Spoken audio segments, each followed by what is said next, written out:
I'm having audio sync problems with our TV that's in the nursery, and so I've been here trying to figure it out, and it hasn't been going too well.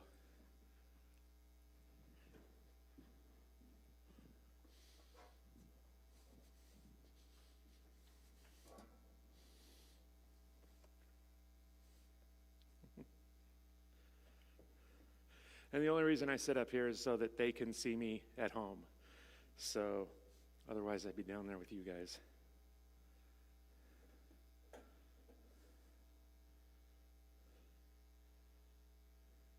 All right, that works.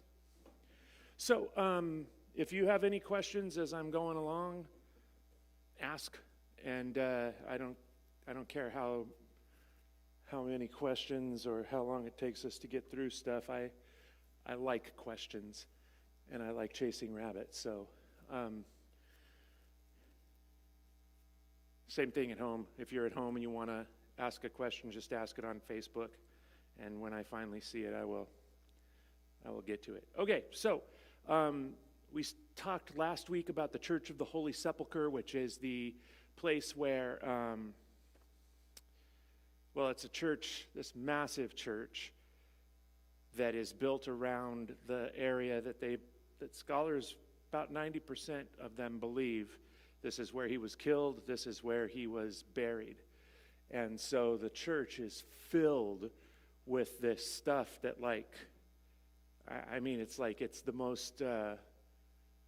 most holy place in a way in all of Christianity. And as a matter of fact, Christians and Jews alike believe that this spot, or at least somewhere near it, is the navel of the world. And there's in one of these there was a picture. Let's see. There it was. There's the navel of the world right there. And you can go up and touch it and take a picture, but you have to put some money in the box if you do. So how they came up with that, I don't know. They believe that that's kind of where the Garden of Eden was. And there's some belief that the reason that it got started being talked about as being right there is because they believe that's where the tree of life was. Whether it's true or not, who knows. So that's it, right? Let's see, there's my mouse. That's it right there. And that's the Greek Orthodox chapel.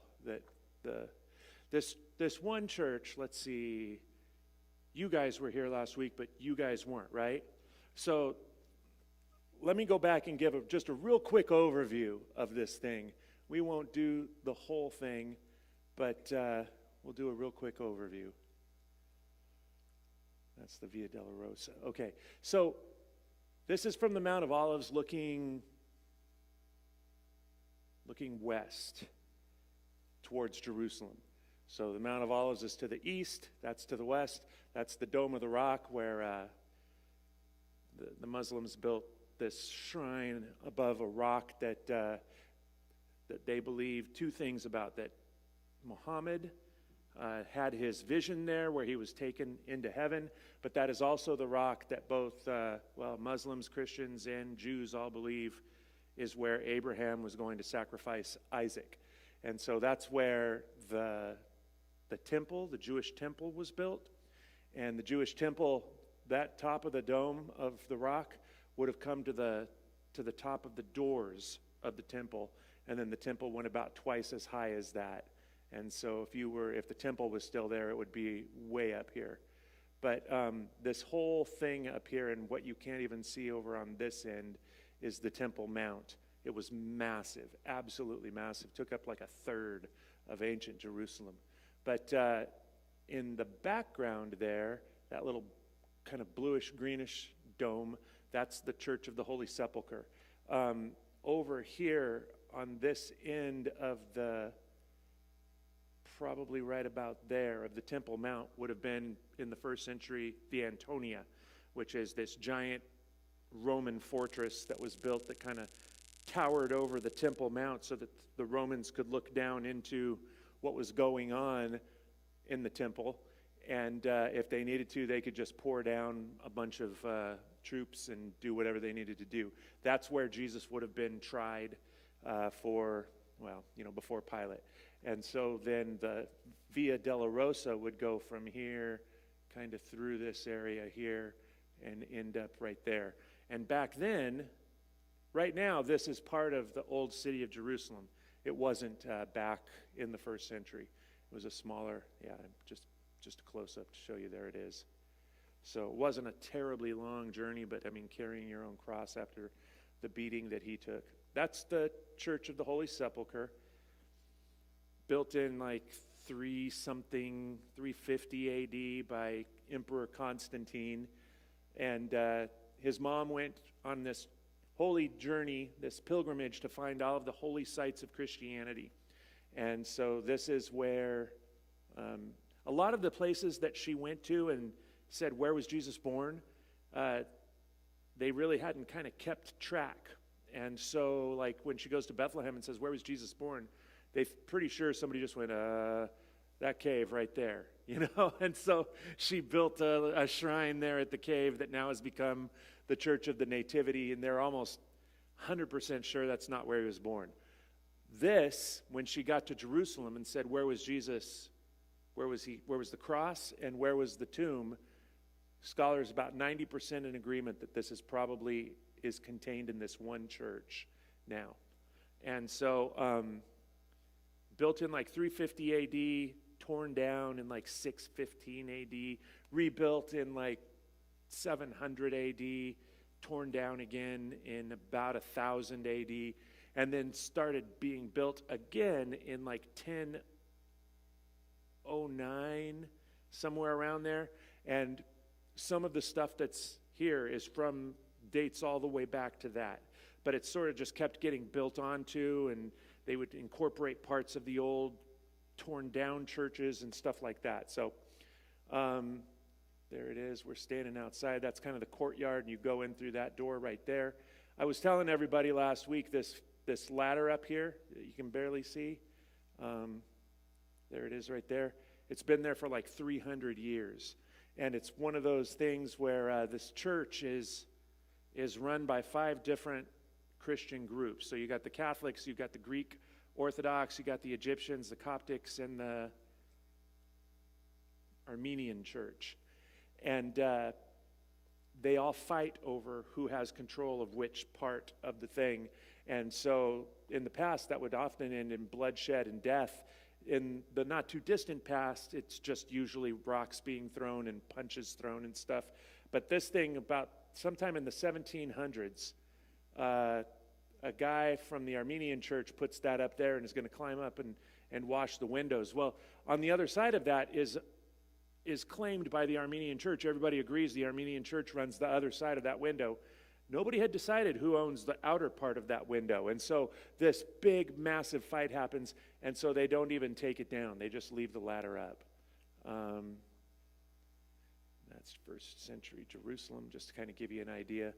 There's the Temple Mount. There's the Antonia that looks down into the temple. And Jesus, the Via Dolorosa, would have gone somewhere through here, and he probably the site of the crucifixion out there somewhere. So this is kind of as we walked in the door of the thing. It's one of the most confusing places I've ever been, and I didn't realize the gravity of it until I went home and started researching it. I want to go back and spend like a day there, just a day. And so this is sort of a diagram of the thing. When I showed you the picture of us waiting to go in, that's right here. And so as you walk in, number 24 there, that's the immovable ladder. It's listed on their diagram. You're not allowed to move that thing. And so we walked in, and right away we hit number 2, which is right there. That's the stone that they believe Jesus' body was laid on after the cross, and where they prepared his body for burial. And so you can see there are like stairs that lead up there. There's stairs that lead. So it's like up a couple of floors from here is where they believe the cross was. They brought him down the hill, laid him there, and then this is not far at all from where the garden tomb is, but you'll see that as we go along. So that's the actual rock. Again, it's not, you can't prove it, but when Helena gets there, the emperor's mom in 3 whatever AD, and asks where is he buried, where was he buried, they take her to this place, and it's still a garden tomb, right? It's still, there's tombs all over where Jewish people are buried and everything, and this was the rock where, if you were going to bring a dead body and prepare it for burial, you laid it there. So it's not like it's some special rock that only Jesus ever, like the tomb, right? Nobody had ever been in that tomb before, but with this rock, lots of people before probably and lots of people after. So this is the Rotunda. It was gorgeous, and this is that edicule, which means little house or shrine. It's the thing that was built around the tomb so that people would stop taking a hammer and chipping off pieces to take home with them, because that's exactly what happened. Oh, that's Jonathan, my son, standing next to the edicule. And you can see a line right there. People are waiting in line, like in a Disneyland type line, to get into the edicule so that they can kind of see the tomb. So there it is. This is a picture from before they fixed it. It was getting ready to fall apart. And I don't know, maybe 10, 12 years ago, they went in and did a bunch of stuff to fix it. But yeah, you get the picture. This is that navel of the world. And this is the Greek Orthodox Chapel. The walls are still there. And you can see beyond the top of these walls, it's the other side of that is like that rock that I showed you when we first came in. And so it's like there are all these walls in the middle of the thing and rooms, and it's very strange. But this is the original choir loft from the 350 AD church that Constantine had built. And the Greek Orthodox, they lay claim to that part. Everybody agrees. They run that section of the church. That's the navel of the world again. That's the icons of different apostles and stuff. The Greek church is into icons. The Catholic church is into statues. And you can tell as you walk through this one church and you see these different ways of relating to Christianity. It's kind of interesting to me. But I was going to show you something. Oh, that's right. So yeah, this is where that place that I just showed you is. And I was telling you right on the other side of that wall is that rock that Jesus' body was laid on. So that kind of give you an idea. What is that?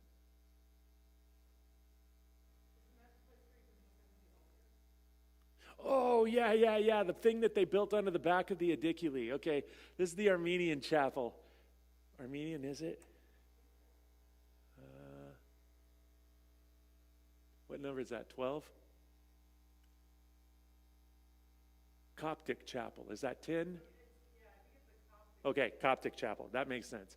All right, so the Coptic Church is another one and the Coptic Church is kind of Egyptian, Northern African, more Coptics in the Middle East than any other Christian denomination. I don't know what you would want to call it. But everybody wishes they had access to the tomb, that they kind of had that was their part, right? The Greeks hold, it's like that's the Greeks also hold that. So it's like there's the chapel, this is the edicule, and so this is all Greek Orthodox controlled. Over here, most of it is Catholic. Different places will have other, the Coptics or the Ethiopian church or whatever. But everybody wishes they had, access to the tomb. So, I don't know, maybe 100, 200 years ago, I'm not even sure. I can't remember right now. When everybody left the church of the Holy Sepulchre, and this is the only way in or out. And it's a Muslim family that has the key to the church, because none of the different denominations could agree who gets the key to the Church of the Holy Sepulchre. So it's a Muslim family, and so the guy with the key, who lives kind of, let's see, this is like the road that you would come walking down, and right underneath this area, there's like a great big, I'd call it an apartment, but it's part of this massive structure, and that's where the Muslim family lives that holds the keys to the Holy Sepulchre. So he would come walking up here, wait for everybody to come out, lock the door, and then the church would stay empty all night long. Well, one night, a priest from the Coptic church hid, and when they closed the doors and locked them, he got up and he real quick built this addition to the edicule, and that's what that is. And so it's like you're standing there, and it looks totally different than the rest of the rest of the edicule is very pretty and architecturally pleasing, and then this thing's just, if I was going to describe it, I'd say it's garish and kind of I don't know if tacky is the word, but I'm just not, that doesn't do it for me. But because they had built it, there was a rule that said it's like a law that the person who ran Jerusalem at the time made, that if something is built during the night, it can't be torn down or something like that. And so when they got there the next morning, there was fights and stuff, but they couldn't tear it down. And so now to this day, it is the Coptic Chapel, and they have access. You can't tell it, but right through underneath there, if they pulled back that little tablecloth or whatever it is, you could crawl in there, and you would see the back of the tomb, the actual rock from the back of the tomb. And I've never seen a picture of what it must look like. It's like back in when Jesus was in there, where this is would have all been part of a mountain and a great big cave where, they went into and they laid the tombs and stuff. But over time, every time a Christian would go there, they would take a piece of, they'd chip off a piece of rock or something until now it's like what you have is kind of like the back of the tomb and the part of the thing that they believe they laid, the stone bed that they laid him on, and that's really kind of about it. And so that's why they built this big thing around it, so that nobody would keep chipping away pieces. But even from the edicule, you can't get to where you can touch or even see the actual stone from the tomb. You can through there. We didn't get to go in. They didn't let us go look. And we didn't even take time to go into the edicule because it would have taken us hours to get in. That's why I say I want to go back and spend the whole day there and see it. So yeah, this is kind of the shrine right over the top of the tomb. I think this is the chapel of St. Joseph of Arimathea, and that's the little entrance to the tomb that, according to legend, Joseph of Arimathea and Nicodemus were buried here. Probably, almost assuredly, not both of them together in the same tomb, unless it was some Christian thing that was important to them. But this was Joseph's family tomb, and they think he had a couple of them because he was super rich. And so Jesus was laid in the much smaller of them, and then this one was Joseph's family tomb. And so this is probably what it would have looked like, the tomb of Jesus before it got all chipped away and turned into Christian Disneyland. So yeah, that kind of shows you where. Let's see, I'm trying to get an idea of where so way up here, and this is, I don't know if you can tell, but this is up a bunch of stairs. This is where the site of Golgotha was, and then down here is the tomb. So, Shrine of Mary, where they believe Jesus showed himself to Mary Magdalene. And that's the chapel of Mary, the mother of Jesus, you can tell the difference between Catholic expressions of worship and the Greek. And so this is much cleaner, but they also love their little statues. And you won't find statues in the Eastern Church, and you won't find icons in the Western Church, because that's sort of what they split over, and that's how they kind of decided they were different. That's the Hall of Mary, where they believe Jesus showed himself to Mary. It's not in the Bible, but it's an old Christian tradition. So, and now that brings us, okay, that's the tomb of, or not the tomb. They believe Jesus was jailed there for a little while, like imprisoned there while they waited to get everything set up. That's, again, not in the Bible, but it could have happened. But this is where we stopped last week. So I don't remember what this chapel is called. Let's see.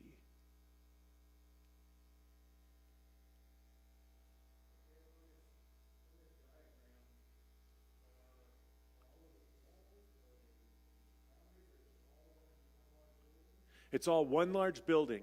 And so when you walk in, it's like you go this direction and there's pillars there, but you can walk right through the pillars and you see this edicule, and there's like a line going around it and down the hall and stuff.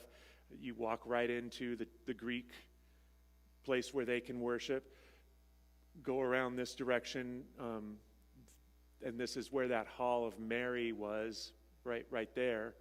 And so, it's all, you just walk right in and kind of look around and stuff, go upstairs and look in different places. So, it's all just kind of open.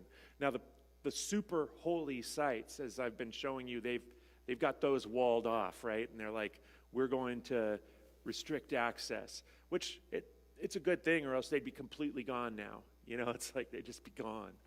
So, So the Greek Treasury, that's what this thing is called that I'm about to show you, the Greek Treasury. And I don't know why they call it that. But it's kind of interesting that the Greeks have control over both the place where Jesus was crucified and the tomb. I'll bet that just really roasts the Catholics' marshmallows or whatever. But this, you can see the cross going up. They believe that right here is where the cross was. And this is a rock, and that's a rock. And then in between, you can crawl in there, and you can see where the rock was split apart. And probably you have to pay a lot of money or be somebody really important to be able to crawl in there and kiss the rock. But I bet you can't even do that now in the age of COVID. But so they have the rock encased in glass now, and it's just fascinating to me that, like I said, and you can see here, it's like, that doesn't look like much of a mountain, a hill where they would crucify people. Well, that's because people have been chipping pieces off of it for 2,000 years and taking it away. And so, now it kind of goes, it looks like a column almost. If you could pull all the building stuff away from it, it would look kind of like a column, I think. And then the tomb itself would look like almost like a wall, like that kind of, with nothing behind it, when it used to be this big cave. And so, that's the rock. So it's like they believe that the cross was planted, right underneath where that cross is. You can see split right there. And what they believe is when the earthquake happens, when Jesus is killed, that's what happened. So when we left that room, you kind of go around, and behind here, actually you had to kind of go down some stairs too, but behind there is the other side of this rock, and that's what this is. It's this little glass, and you can see the other side of the rock of Calvary. And so that's up in this area here, and that rock that's the rock. And so you can kind of you get to it, that's the Greek Treasury. Oh, it says Temple of Adam, but that's underneath. It's like the Chapel of Adam is, when I was showing you where all those rocks are, that's like the third level. Chapel of Adam is like the basement. And I'll show you that in a minute and why that's, I think, pretty cool. So we left that part of it. See, it's like you just kind of keep walking around. It's like a maze. And you're like, where are we now? I don't even know where I am right now. And it was kind of like we were all tired that day. Okay, so this is down in the temple, the Chapel of Adam. This is the rock through this big piece of glass, thick piece of glass. And so going straight up is the Greek Treasury where the cross was. This here is where they believe the tomb that held Adam. And this picture right there, you can't really see it. I think I got a close-up. Yeah, okay, that's the close-up of that picture. So it shows Jesus hanging on the cross, and then it shows underneath, unbeknownst to everybody, is the burial place of Adam. And so what, according to like ancient Christian tradition, this isn't in the Bible, but according to extremely ancient Christian tradition from like the 2nd century already, they were believing this and talking about it. They believe that when Jesus' side is pierced, his blood goes running down, the rock cracks, it runs all the way down through the cracks and onto the skull of Adam, sort of, one of those things like God doing this, bringing everything around, from Genesis chapter 3, where he says, I'm going to pay for your sins. And so that's basically where it was, where they believe, where the legend says that it was. And what they would say, that's a big reason why it's called the place of the skull, that, from the most ancient of times, everybody knew that's where Adam's buried, that's where his skull is, the place of the skull. Now there's another idea, there's another theory about why they call it that. In the Old Testament, when David kills Goliath, he doesn't kill him with the sling. He knocks him down, knocks him out, and then he goes and takes Goliath's own sword and hacks his head off and holds it up, and it's like everybody cheers who's on the Israelite side, and Philistines all groan and they run away. Bible says David takes the skull of Goliath to Jerusalem, which is still inhabited by the Jebusites, and eventually David will take that from them. But he takes it to Jerusalem for some reason, what it says in the Old Testament is he keeps it in his tent. Well, there is a legend, there's one way of looking at it, that eventually David transferred the skull of Goliath to a cave, maybe this one right here, and that's why it's Golgotha, the place of the skull. Who knows? But it's an interesting concept, because the whole idea of Satan's champion and the rescuer crushing the skull of the serpent, and while he's having his heel bit. But yeah, I thought that was interesting. And that's part of the rock sticking out on the other side, way down below. That's that rock where they laid his body again. And that you can go up and touch. That was pretty cool. That's another one of the dome, rotunda, I don't know. But it was absolutely gorgeous. That's crawling in, somebody's crawling in to kiss the tomb, or to at least get a close-up look at it. Oh, okay, I think I've got some good pictures of that. So this is a tomb outside of Jerusalem that King Herod had built for a niece or somebody like that, somebody relatively, rich, but relatively low importance. And this is almost assuredly what the tomb of Jesus was like. If you can see, it's like if I was standing if I was standing down here, there's steps going down. I think I've got a picture that'll show you that in a second. But if I was standing at the bottom of these steps, my head would come up, probably about to here, and I'd have to duck down and crawl under, and then once you get inside, you'd stand up and it would have been hollowed out. But the idea of that's the stone that you roll in front of the entrance to the tomb so that people and animals and things can't get in there. Almost assuredly, this is what, Jesus' tomb looked like. And when Mary and the other Mary, all three Marys, are wondering who's going to roll the stone away from us. I always pictured this massive, 10-foot stone, but probably not. Probably, it's probably still 6 feet tall. Pretty cool, though. That's us standing in the garden area where the garden tomb is. So this is probably what that area where that church is. This is probably what it looked like before they came and built a big church around it and did all that stuff. So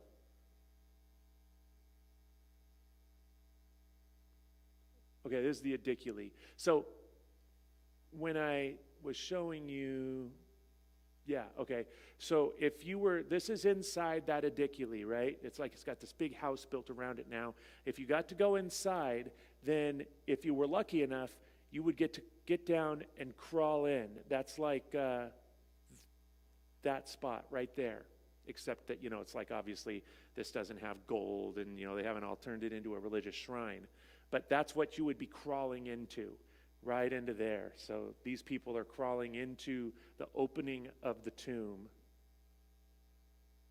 And then once you get inside, there's this thing. It's hard to tell from this perspective, but this is the bench, this thing right here, that encases the bench that they believe that Jesus was laid on. And so they put that lid on it like hundreds of years ago. And every once in a while, they'll pull it up and kind of clean it up a little bit and take some pictures and stuff, and really important people will get to, touch it and like that. But that's inside of that tomb area. So there it is. That's a better picture of it. It's like none of this is actually original. This is all encased. Now, this is when they were, maybe 12 years ago or something, they were cleaning everything up. So they're pulling the lid off of the thing, and that's what it looks like underneath. So you can see it's like they've chipped away most of everything, and you can understand why why they've covered it all up. Why you can't see it. But I don't know what the deal is. I just found this picture and it had this weird picture of Jesus, but that gives you a pretty good idea. That would have been the actual bench, but it's been, all hollowed out. And on the other side, so if you could burrow that way, you'd come to that weird Coptic chapel where the Coptics did their pirate things and got themselves a piece of the tomb. So that's because, those people would have crawled through, and then once you get over to here, you could stand up and walk in. And so they've kind of recreated what it would have been like, even though it's all been taken away, and this is all just brand new. Brand new. It's 1,000 years old. So that's the bench that's been, it's the encased part. So this just gives you an idea. The stone, that particular tomb would have been like this. They'd roll the stone that way, you'd crawl under, and then stand up, and there was the bench. So it was like, it wasn't they had family tombs, and then they had tombs for just one person. It's like, since Jesus didn't have a family, Nicodemus and Joseph of Arimathea would have put him in this small one. That's the outside of the Ediculi. Again, with that tomb outside of Jerusalem. And this was cool, because when you're in that Church of the Holy Sepulchre, there are thousands of people around you, and you can't really get to where you can see much of anything. This place was like you walk outside of the walls of Jerusalem, across an incredibly busy street, down a few, like staircases and stuff, and then you come to this place, and there was nobody. It was like it was us. That was it. And you can't. I was bummed because they have bars right there. You can't actually crawl in and look around, but it was still cool to get to see. That's the stone, yeah. And so when you roll it this way, it would cover this whole thing. It'd become like a door. And so, yeah, it's like one person, one big, strong person with a staff could roll the thing, and get it to roll in front. And then there was a spot that, because, you could crawl around up there, and so we did and looked around.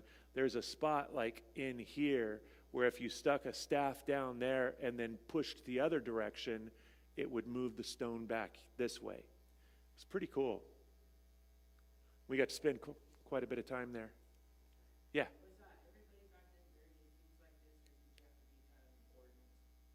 Say that again? Was everybody back then buried in a tomb like that, or did you have to be important? Just about everybody was buried in a tomb like this. And there are caves everywhere. Now, they wouldn't have all been as intricate as this. This is, like I said, this King Herod had this built for like a niece. So this would have been for a rich person, which that's what Joseph of Arimathea was. And so that's why they think, okay, he has not just the tomb that he loans Jesus, but he has this family tomb then that's also right next to it that him and his whole family would have been buried in. So for most Jews who were peasants, they would have a cave.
Testing. There I am. Okay.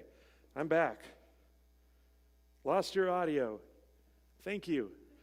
Lever. That's a good word. Kevin says it's a lever.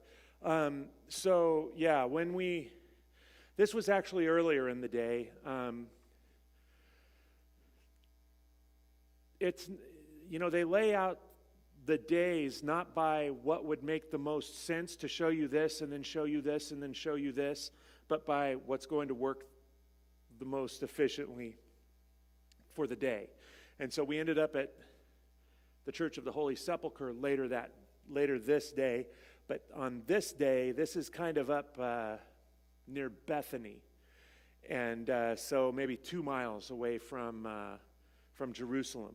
And so we were walking. It's like this is an old garden, tomb, cemetery type place over in Bethany, not where Lazarus's tomb was that I showed you guys a few weeks ago, but nearby. And so what you've got here, and you can see all of Jerusalem back there in the background. It was gorgeous. That's the Dome of the Rock. That's the Church of the Holy Sepulchre. The walls are all going through here. And so there's the kind of the top of not the Mount of Olives. The Mount of Olives is probably right there. But this is part of that mountain system that goes, that separates Bethany from Jerusalem. So we're in this area that's like a garden tomb, and this is an old tomb that they've basically just chopped the top off of and left everything else the same so that groups of people can stand there and look down into this tomb. It was really interesting. This is where we were standing in that picture just a minute ago, and we were looking down into this thing from this perspective. This right here is like a restaurant, and they had this loud Israeli music, like Israeli like dance music. It was like boom, boom, boom. It was like, and the guy would be like, "Can you go ask them if they'll turn that down?" Because it did not feel like the right vibe at all for standing there and talking about the death of Jesus. But it's hard to see with the sun and everything, but it's like you've got a bench there. It kind of keeps going that direction, and then it comes like this. So it's a great big U. So if you had a lot of deaths all at once, you could kind of stack them up in there. And this is where the entrance would have been, and this whole thing would have been covered by, the hill, and this would have been a giant cave inside. And then they have chipped out all of these open spaces that are for the ossuaries that I'll show you here in just a second. That's another perspective from the other side. So that's where I took that other picture from. You can see the bench going like that right there. He had a young man. This is the youngest guy that was on our tour. He was 18 years old, and he got this for his graduation present from high school. His graduation present was to go all by himself to Israel with a bunch of old people. And I just was like, oh, wow, that's incredibly courageous. And Jonathan was the next youngest after this kid, and he is 25, and he was there to keep an eye on me, because it's like they weren't going to send me after, 5 months after my heart attack, they weren't going to send me there alone. He just had Kyron go down there and lay down to give you an idea of sort of what it would have looked like. And so there he is. He's checking his phone. He was such a weird kid, interesting kid, such an interesting kid. And David, our guide, I don't know if you can see him. Okay, there's David. So David's kind of, sitting up on the top of this, and he's talking to us, and we've all got our little headphone sets in, and he's talking through his little microphone that didn't work very well. And he's the one, he called Kyron to come down and lay down, and he's explaining all of this to us, and all of a sudden, like, I told you guys that there are cats everywhere in Israel. Everywhere. Never saw a dog. Thousands of cats. And I guess it's like a national problem. Like, I guess it's throughout the Middle East it's like this. And so now Israel has a program where they will catch stray cats and they will neuter them and clip their ears, and then you can tell which ones have been neutered and which ones have not. So David's sitting there and he's talking, very seriously about, the death and the burial of Jesus and showing all of this stuff. And just about when he's almost done, out of this one right here jumps this cat and comes walking up and starts rubbing against Kyron. And Kyron was not a cat guy. He's like, "Hey, get it off me." And everybody's laughing. And David was not impressed at all. But yeah, that was kind of funny. So these are ossuaries. They're little stone boxes.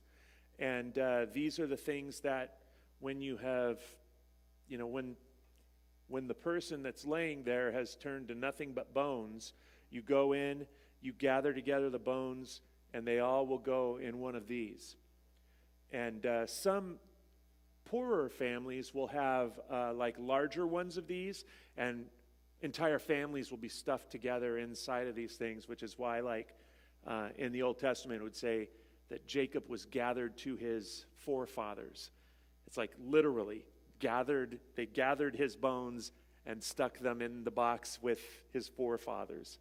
And so you can see it's like there are regular-sized ones, and then there are teeny tiny little ones that are for infants that didn't make it. When we were going to that place, we just walked by this. There's like, I'm taking a picture through some bars. You couldn't get in there. But all of a sudden, Michael Card stopped me, and he was like, you see that? That's the Ossuaries. And I'm like, oh my gosh, why didn't that guy stop it? Why didn't our guide stop and tell us that? Because that is so cool. But he was in a hurry. He was almost always in a hurry. So yeah, there's Chiron again. So yeah, so the bones would have gone into here. And probably in the first century, you would have had like wooden shelves there too, because that's obviously a large area. And so they would, have places. So this is probably like a communal, multiple families or a massive family's tomb. So yeah, that's just another picture of it. That's us at the garden tomb again. Okay, so this is where we stayed in Galilee. Any questions about the tombs, about the cross, about the Church of the Holy Sepulchre? Okay. All right. So when we were in Galilee, we stayed at Ein Gev, and it was right on the shores of the Sea of Galilee. It was the most awesome spot I've ever been. And you could walk on the shore of the Sea of Galilee and stuff. This is where Jesus spent most of his time. Capernaum, Chorazin, and Bethsaida would have probably been over here. They call it the missional triangle of Jesus. He probably just kind of bounced around through there, spent most of his time in Capernaum.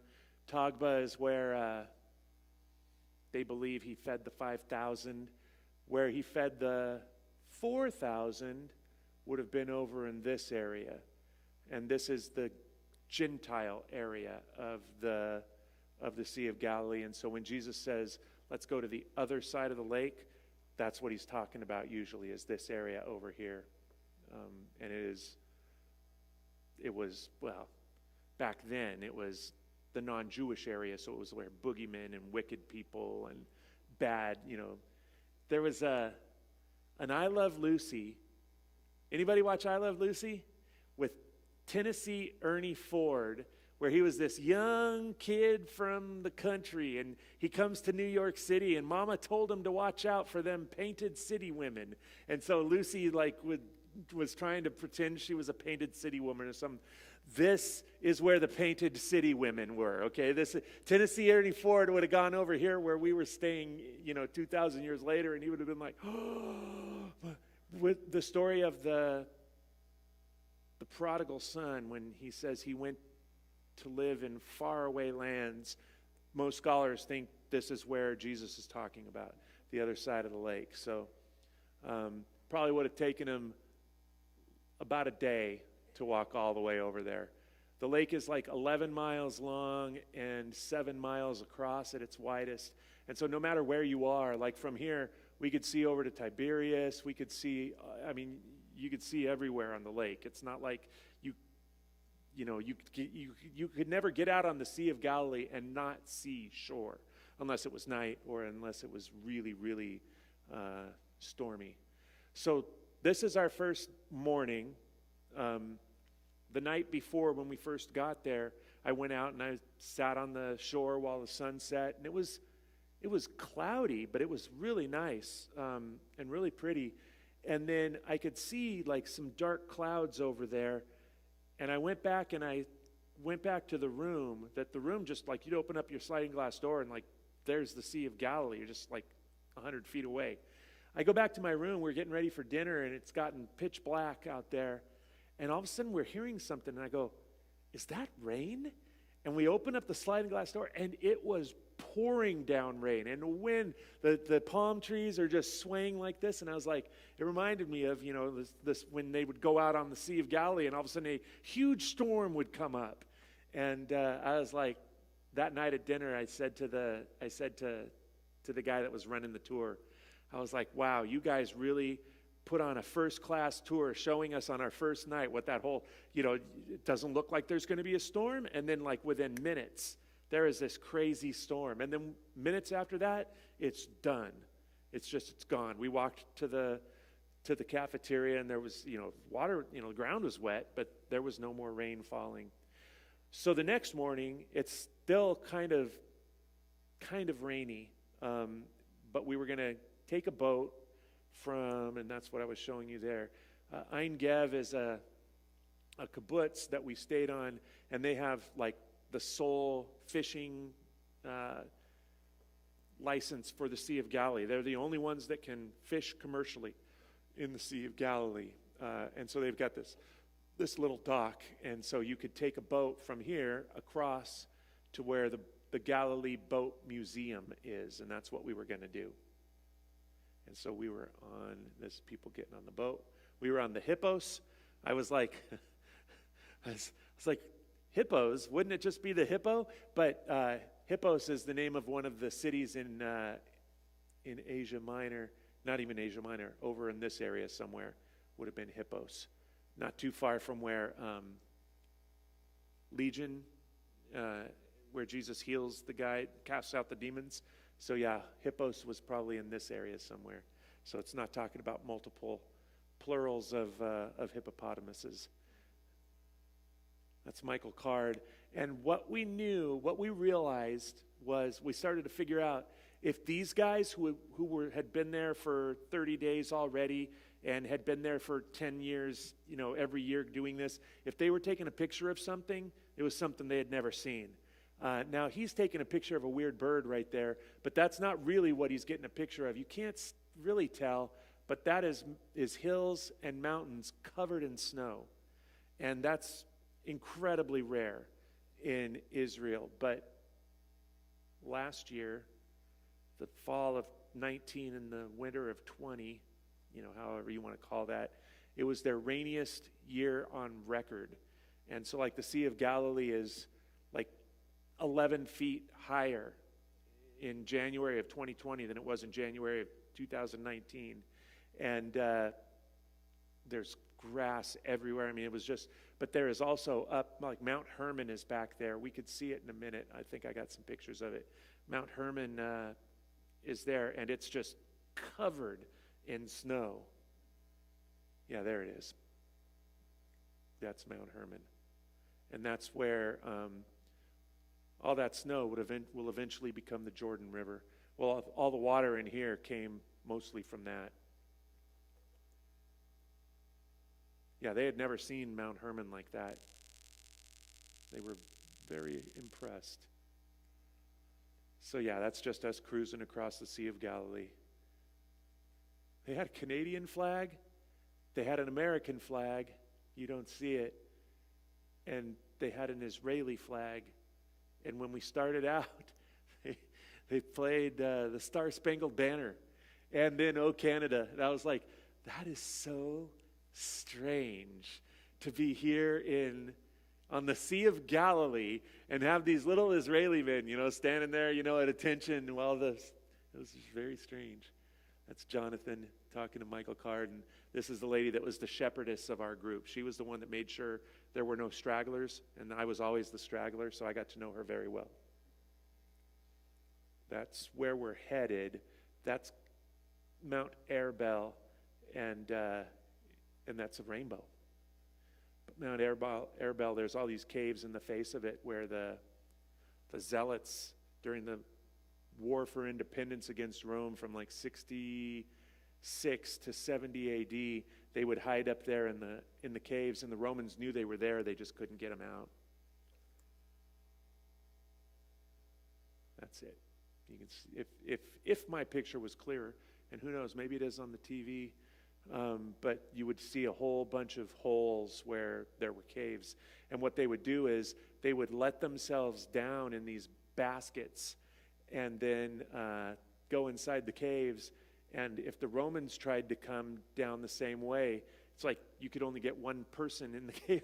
They just stand there and push them down. You'd end up with hundreds of dead Roman bodies down here, and maybe they would have killed a couple of Jewish zealots. But we went up there the next day, and that was the day after this one that I'm showing you was my favorite day in Galilee. We went up to the top of there, looked back this direction. We went up to Mount Hermon. up to what they call the Golan Heights. That was awesome. And there are birds everywhere. That's one thing that, did any of you come when Michael Card was here doing his different seminars on the Gospels? He was supposed to come last April. Of course, that fell apart. And they were like, maybe October? No. So he's maybe going to be here. I don't know what they're shooting for now. I think they're shooting for October again and hoping that in 10 months, 8 months, 9 months, that it will be okay. But he said, like, he would talk about the Galilee and talk about how beautiful it was and how pretty. And it's like, and you can understand why Jesus, bye guys, have a great week. You could totally understand why Jesus would live there. It's like birds everywhere, flowers everywhere. That's the city of Tiberias. And that's the boat, that's the kind of boat that Jesus would have been crossing the water in. That big massive boat that we were in, it's like, yeah, it's cool to be on the Sea of Galilee, but this isn't, Jesus and them, when they were like afraid of the waves, you can see why they'd be afraid of a storm. Even the one that blew up while we were there that night, it's like, yeah, I have a feeling that thing would have gotten swamped. So we didn't get to ride in a boat like that. I have a feeling if you went back, you could probably find people that would take you out in boats like that. But every boat that I saw that day was one of these big things like this that would haul groups of people. And that one was called the Noah. I thought that was funny. I don't know what these are. They're like, it was like a totem pole. This is on the dock as we walked to the museum thing. These rocks that have these fish carved on them that they think are probably because of the feeding of the 5,000. That where you find the most ancient Christian church in the Sea of Galilee is at a place called Tagba, where they believe that he fed the 5,000, and there's this ancient first century mosaic of kind of like a plate with 2 fish and some loaves of bread, and it's Armenian art. And when you walk through like the gift shops, they sell plates and cups and with that exact thing on it. But yeah, these were all over the place, and they say these are from the first, these are probably like 1,800 to 2,000 years old. They're not sure exactly. And then there would be these weird ones. That kind of looked like a octopus to me, but there's Tiberias up there, and we were not allowed to actually go in. The Jesus Boat Museum, they discovered the frame of a boat buried in mud that was dated to about the 1st century, and it's in there, but we weren't allowed to go in because our guide was like, no, we got to get going. We got to get to Chorazim. Chorazim is where we were going next, and so we were with old people who needed to go to the bathroom, and so he was like, all right, go in there and go to the bathroom, but 5 minutes, and we'll be back out. So me and Jonathan walked in and kind of looked at a couple of things, and I was like, oh, we better get going. We're going to be late. And the guy next to me goes, no, we won't. Our bus driver is in line to get coffee. And I look over, and that's him. That's our bus driver. And he is an Arab Christian from Cana of Galilee, and he was awesome. But if he wanted coffee, it didn't matter to him what the other guy said. It was like he'd be getting coffee. And so we kind of came out, and that David guy was like, we got to go. And I'm like, we're not going anywhere. The guy is in there. David's like, what? And yeah, it's like he went in there, and everybody said, oh, he's going to be in trouble. This guy's going to be in trouble. Oh, no. No, this guy didn't care. This guy is just like, but he was cool. And so we got on the bus and went up to Chorazim. and is just kind of driving through the hills above the Sea of Galilee. It was gorgeous. And you can see, like, this is part of Chorazim. These date to the 1st century. Everything is ruins because in 66 AD, when the Jews revolt, Rome comes sweeping down through Israel and just destroys everything. And so there's nothing left standing from the 1st century. Nothing. But this and Capernaum have what the archaeologists have done is gone in, and a lot of the stuff, like, they would have just pushed that wall over, right? So they were like, okay, let's stand it back up. And so it's like, supposedly, if you knew how it worked, you'd be able to look and see, okay, that rock is not original. That rock is new. I don't know if that one is, but it's like they have a way of showing so that people who know what they're looking for would know. And so it's like this is what Chorazim, which Jesus spent a lot of time in Chorazim, this is what it looked like. That would have been probably the synagogue. And so they stood it back up. You can see they've put mortar in between the broken columns and stuff like that. But these are 1st century columns that Jesus was almost assuredly inside of this building right here. There's Jonathan leaning against the walls. And he's not, it's early and it's cold, and so he's not terribly impressed. This is the Moses seat.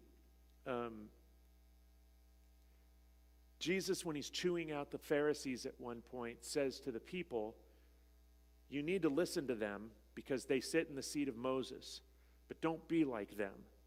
Well, this is the seat of Moses. And this isn't the one they actually found in Chorazim. That one is in the Israel Museum. But this one here is a replica, and this is exactly where it was found. And so this is the inside of the synagogue. And when a Pharisee would make a ruling on something, he would sit in Moses' seat, because the Pharisees believed that they were the descendants of the elders. Like, when Moses gets to where he can't handle ruling on the law for everybody in Israel, he appoints these judges, and the judges, Moses tells them not only the written law, but the oral law, according to them, according to the Jews. Law that explains and interprets the written law.